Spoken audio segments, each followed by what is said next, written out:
Hi, Keith Livingston here with Glenys Quick. Glenys was one of New Zealand's best female distance runners in the 70s. And now she's living in Dallas, Texas. Tell us how you started with your running, Glenys. I had always done, pretty well in school sports at intermediate, well, I guess primary school, intermediate school, high school. But I didn't ever belong to a track club, except for a brief little time when I was in primary school at the Frankton Track Club, I think, where I just did little sprints. But anyway, in my second to last year of high school, Karen Petley, who had started training with a coach called Alan Middleton, I guess encouraged me to come out and join the club, or at least try it. So I did, and I'm not sure whether there were just a few, practices a week, just exactly how many there were, but I told myself that I would try it for 2 weeks, and if I didn't get any results, I would just give it up or not continue with it. And I guess in those 2 weeks, I did well, and I think the regional secondary school meet or whatever, and went on to the nationals and placed either in the 800 or 1500, and then thought, well, I've got talent and I need to keep on. So that's actually how I started. And Alan Middleton was kind of a disciple of Arthur Lydiard. And so I had really good training and also had that contact with Arthur. But anyway, thanks, I guess, to Karen Petley encouraging me to go out and try the training. I, had some really good years of running. Well, that's a blast from the past. She was like quite a good runner at national level in New Zealand, but she was quite good. And I don't know exactly when she stopped running competitively. I know that her mother, Marcia Petley, was running in masters events till, not too many years ago. But I'm not sure when Karen actually stopped running competitively. Yeah. Yeah. Well, from my perspective, she never really hit her straps until she went to the United States, and then we found out just how much talent she did have. So, is that a correct assumption? She was pretty good. I think she did. Quite well in the Peachtree Road Race the year that she came to the States and did some races, which was 79, the summer of 79. She was pretty consistent, yeah. I remember Alan Middleton. He was a very encouraging sports writer. And he used to write good write-ups about young athletes coming up in the Waikato, and well, probably an encouraging figure in your early.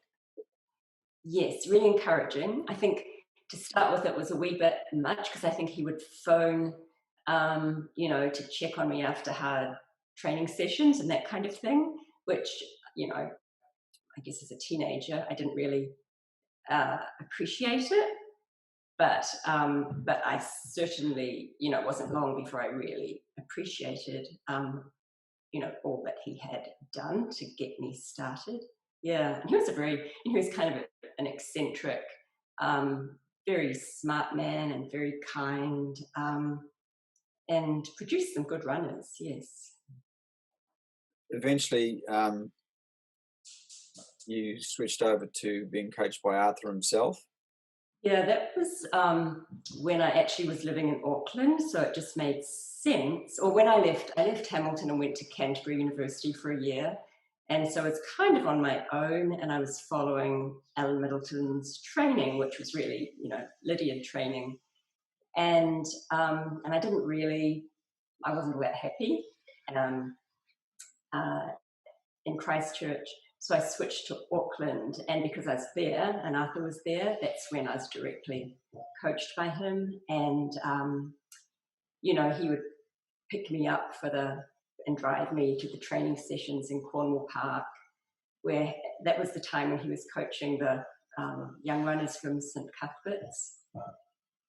And so he would drive me to Cornwall Park, and I'd run with the girls, and he'd drive me to Mount Smart for track workouts, and I'd go out to Manuera to run with him some winter nights, and Heather Thompson. So I saw a lot of him those years. What was your general impression of him as a bloke or a man? Well, he was a character. Of course, he was, had great confidence in himself. He was I really liked Arthur, and I remember when he would come to Hamilton to teach at these little training things, which I think were held at the University of Waikato, and I of course was there because of Alan Middleton, and there was something about Arthur which I don't think I've found in anybody else, where he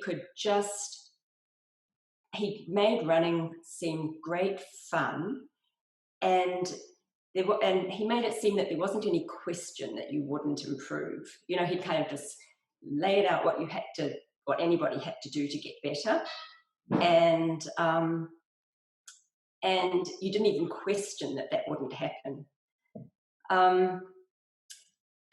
So his dogmatic kind of personality and his confidence actually it sat well with me rather than anything else.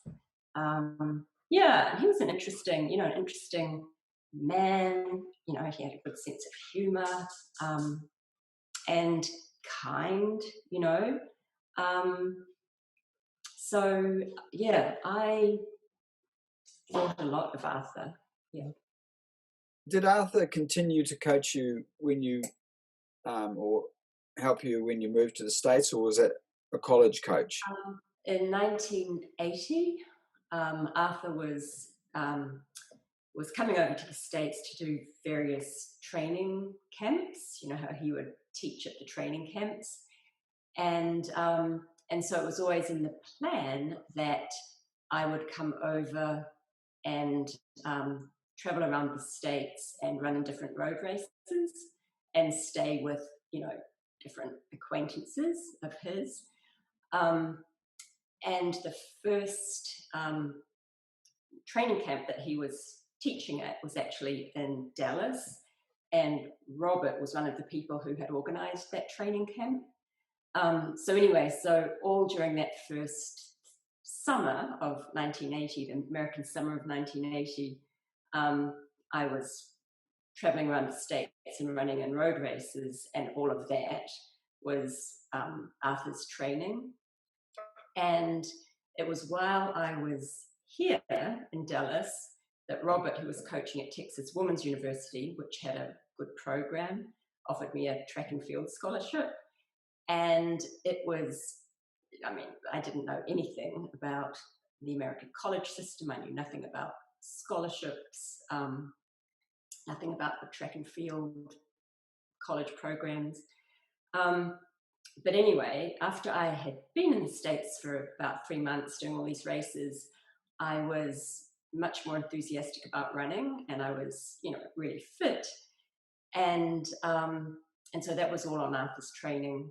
And then it had always been in my plan to go to England to stay with a friend, and then, as New Zealanders do, travel around Europe. And when I was in England, Oxford actually, I decided that I might as well accept the scholarship, take the opportunity and at least try it for a year.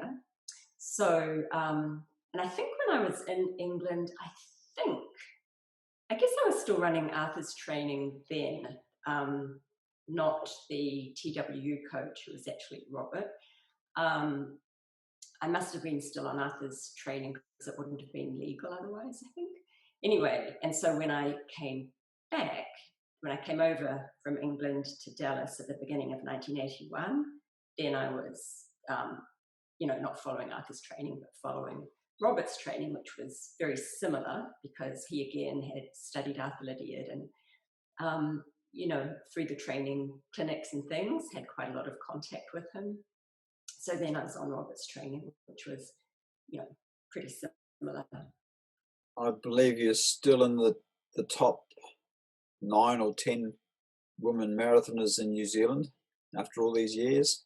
Yeah, which I hadn't known, but that's good. Yeah, and it would have been that 2:31:44 that I ran in Chicago in 1985.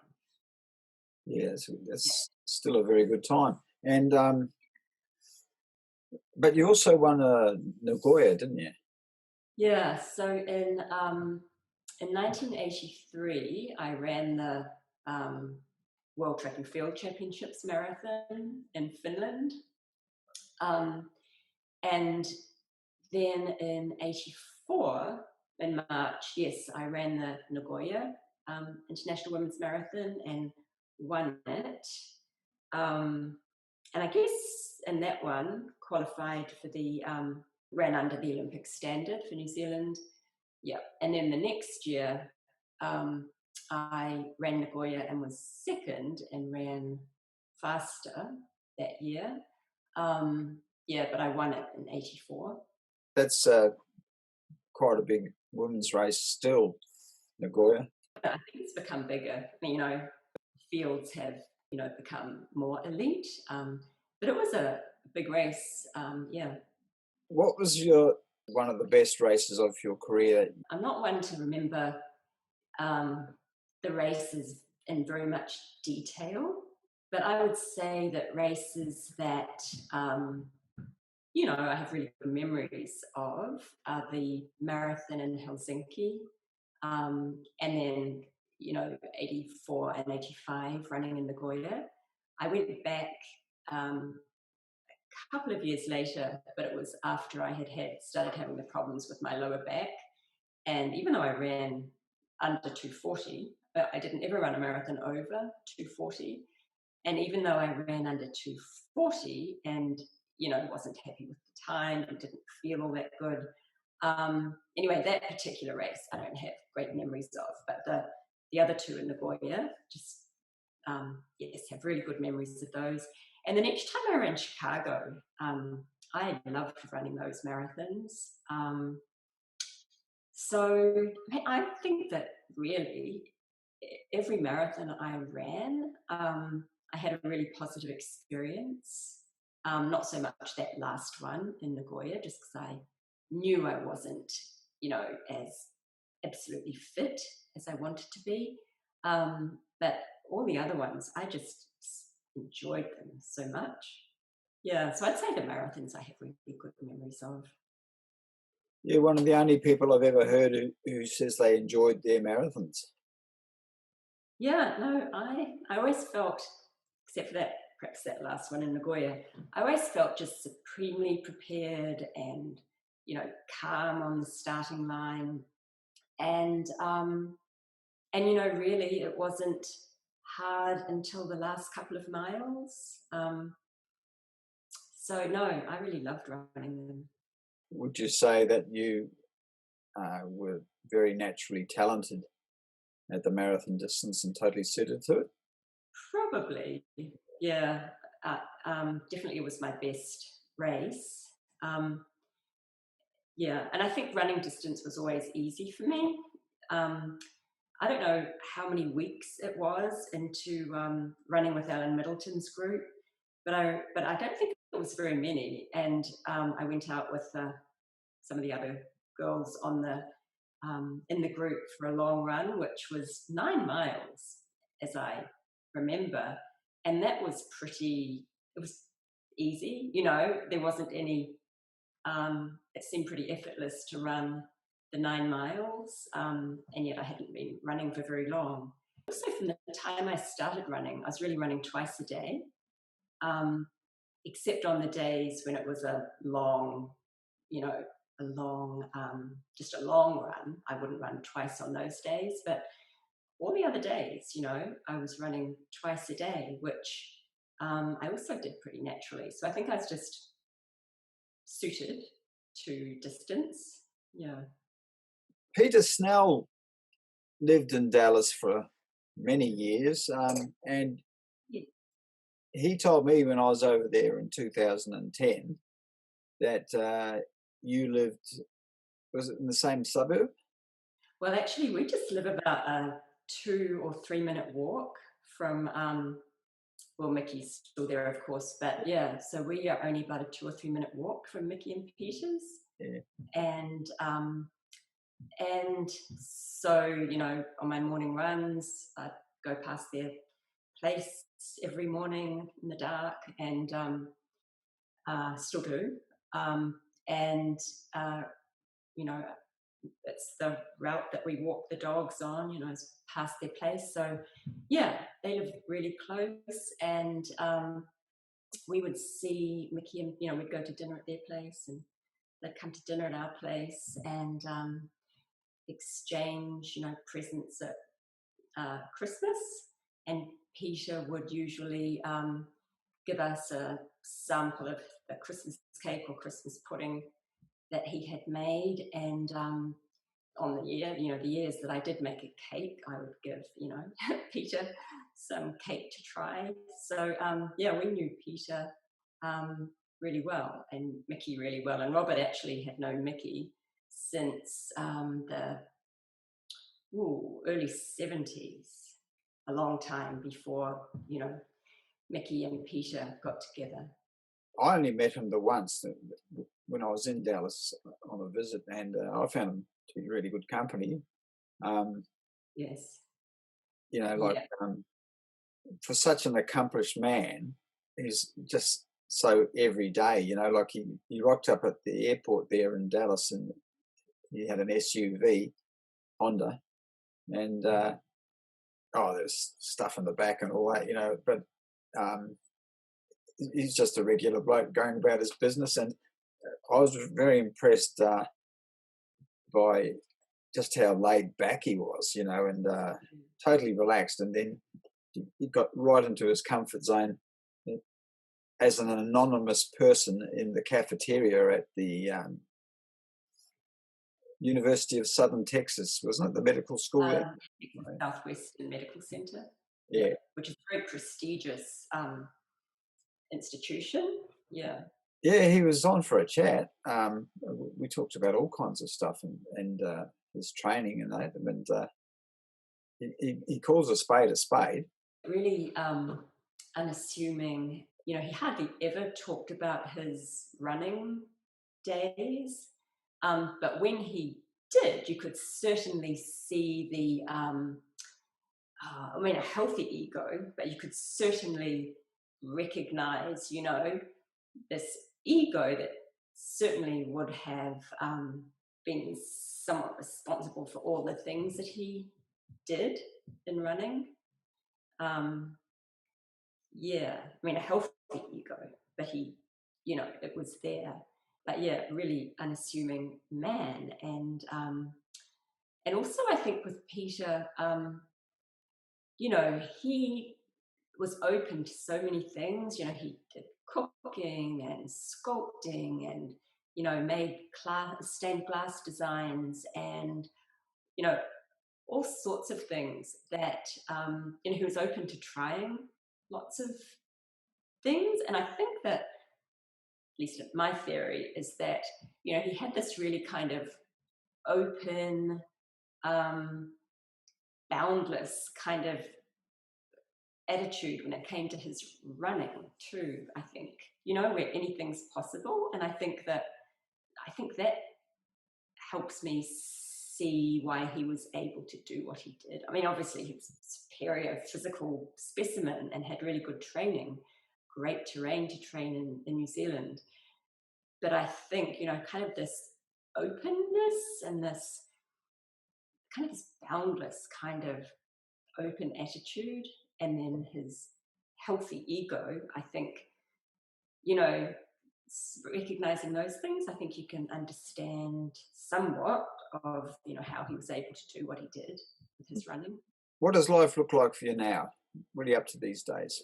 I still start my day with a run, 30 minutes, although my lower back has continued to play up really since 1985 from time to time. So I guess I go through various variations of sciatica, which is what I've got now. So I'm biking and walking, but I always start my day with exercise, and then I have taught at a private girls' school this is my 30th year actually, and so I teach upper school filmmaking and journalism actually. Over the years there, I've taught darkroom photography and digital imaging. I taught middle school English for about 9 years, which I loved. And and for the last 8 years, filmmaking and journalism. Now that my 2 daughters aren't at home, I'd say that I've got more time to read and watch movies and things like that. But, just a very simple life. Yeah. Yeah, we live in East Dallas, so quite close to White Rock Lake. On the days I can get down there, it's a nice place to run. So yeah, we're in the kind of older part of Dallas. I get back to New Zealand usually every year or 2, but I don't know when I'll next be back with all of this going on. So, do you miss New Zealand at all in any way? I think I've always missed New Zealand. I mean, I've always, I've been happy here, but it's always been a sadness that I can't also live there, So I miss New Zealand. The things I love about it, you just don't get here in Dallas, Texas. All my sisters there, all my family is there. Great chatting with you, Glenys. Thank you for contacting me. You're part of the New Zealand fabric, really, in the distance running, because the era you ran in was, all the super athletes. One of many really good athletes you sort of tend to be forgotten. But you were right there with Alison Rowe and Lorraine Moller, all those girls, Anne Ordain. They made it right to the top of the heap. And I must say, I was always just in that. When I was running, I never really thought that I was. I mean, of course, I knew I was good, but I didn't really ever appreciate how good I was, because there was always that group who was faster than I was. And even the year in 1985, I think my marathon time was ranked 14th in the world, and in the world champs I was actually 14th. But I still didn't really appreciate, how good that was. I certainly was amongst lots of really good New Zealanders when I was running, and it was just exciting times as far as being a woman or even a man. All the road racing was starting up. It was really exciting in the 80s. Yeah, I was lucky to be part of all of that. Thank you, Glenys.